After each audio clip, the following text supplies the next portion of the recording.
Hi, welcome back to the Gentleman Ultras YouTube channel. I'm Richard Hall as always, and we're going to look through the papers again today. And a lot of it, as you would expect, is all about Inter. You can see the headline of Gazzetta dello Sport, which basically translates as Inter kiss them goodbye. Their 1-0 win against Calgary was a nervy affair again. It lasted quite a while at 0-0.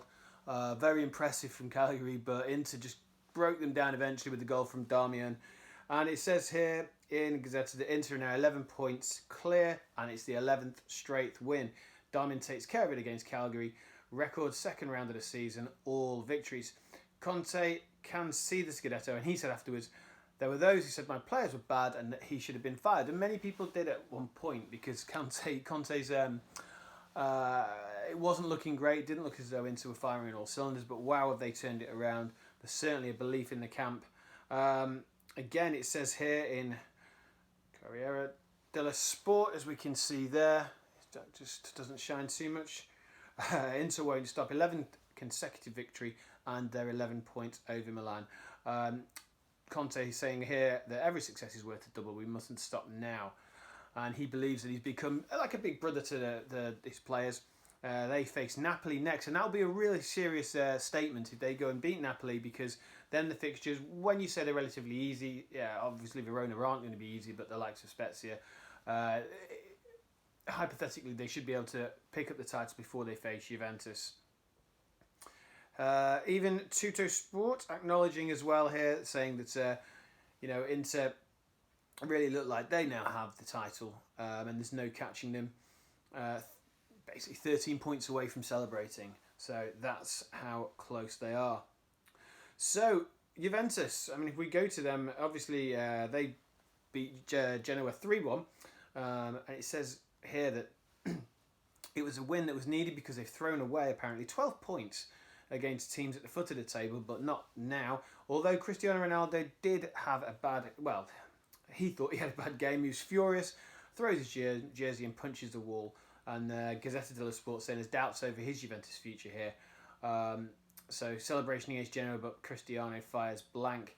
Pirlo saying that he would give himself overall, if he was rating himself as a coach, a 6 out of 10.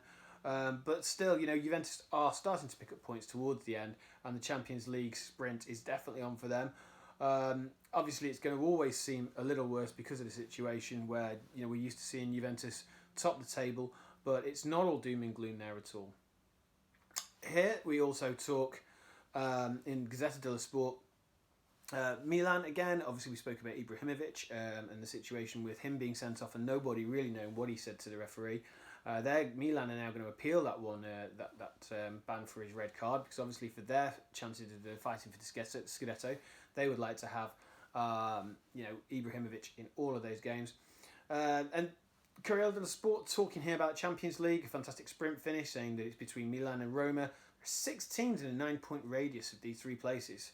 So it's quite interesting there, because with Atalanta winning 3-2 in Florence, Napoli also winning 2-0 at Samp. You even look at the likes of Lazio and Verona, they're potentially looking like they could even do it. A long shot it might be. Gazzetta dello Sport also acknowledging this and saying the fact 4th place is from Ledea to Roma and they all have won. It's going to be quite a battle all the way to the end. You do look at the teams that are in this now, and any of the teams mentioned there are very capable of doing so. You look at Napoli. Again, Gattuso, when they're good, they are exceptional, but sometimes it just is a real frustration with them that they just don't always produce the performances that go with having one of the best squads in the division, and they certainly do that. Napoli, again, when you look at, it's hard to assess their season, because on one side you can think that it's been very, very good, because you look at the likes when they are playing, and you like them like some Mertens and Insigne. When Insigne's happy, he's absolutely fantastic. But when they have been poor, they've fallen off a cliff, and this is an issue for Napoli.